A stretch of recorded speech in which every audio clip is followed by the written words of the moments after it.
বহুত দিনৰ মূৰত ক্লিনিকখন খুলিছোঁ আজি পেচেণ্টবিলাক অলপ ভাল আহিলে ভাল আছিল। আহোঁতে মৰমকে দেখা পাইছোঁ ৰাস্তাত। আজি ভাল হ'ব চাগে দে। হয় কওকচোন। ডক্টৰ, মোৰ এটা অদ্ভুত ধৰণৰ প্ৰব্লেম হৈছে।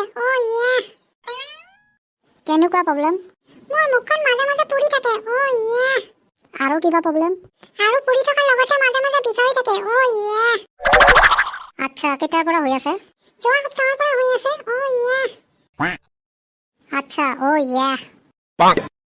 আপুনি মোৰ নকল কৰিছে। আৰে নহয়, আপোনাক চাই থাকোঁতে মোৰ মুখৰ পৰা ওলাই গ'ল। মই চব জানো নকলি বান্দৰ। আচ্ছা, এইবিলাক বাদ দিয়ক, মোৰ বেমাৰটোৰ উপায় কওক। চাওক, আপোনাৰ প্ৰব্লেমটো অলপ অদ্ভুত ধৰণৰ। তথাপি মই আপোনাৰ মুখখন প্ৰথমে এক্সৰে কৰিব লাগিব। এক্সৰেত কি হয়? আৰে এক্সৰে হয়, আৰু কি হ'ব? আৰে নহয়, এক্সৰেত আপুনি কি কৰে? এক্সৰেত ক'ব গ'লে এক ধৰণৰ ফটো লোৱা হয়। আচ্ছা, আপুনি মানে মোৰ ধুনীয়া মুখখনৰ ফটো ল'ব। হয়। ঠিক আছে, আপুনি অলপ টাইম ৰাখক, মই মুখখনত অলপ মেকআপ কৰি আহোঁ, তাৰপিছত মোৰ ফটো ল'ব। শুনক, আৰে ইয়াত মেকআপৰ দৰকাৰ নাই। হে ভগৱান, প্ৰথম পেচেণ্টটো এনেকুৱা, আৰু নেক্সট পেচেণ্টটো বা কেনেকুৱা আহে।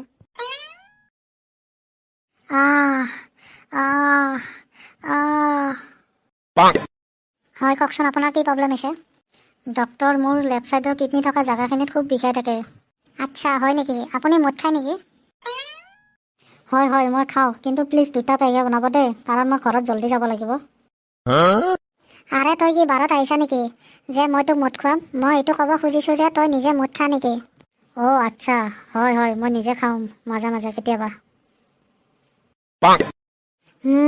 মোৰ মতে তোৰ এটা কিডনী ফেইল হৈছে, টেষ্ট এটা কৰিব লাগিব।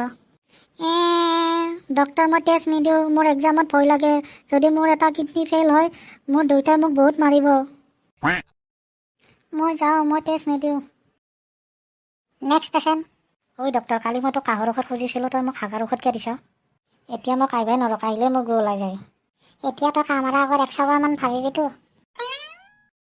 হয় নেকি? তই ঔষধ দিয়াৰ আগত 100 বাৰমান ভাবিবি। মই আহি থাকোঁতে তোৰ ক্লিনিকৰ দৰ্জাৰ সন্মুখত কাহ আহিছিল, কাহ মাৰোঁতে খিচিৰি ওলাই গৈছে। এতিয়া এই খিচিৰিখিনি তই নিজে চাফা কৰি থাকিবি। তই পাগল কেনেকৈ হ'লি?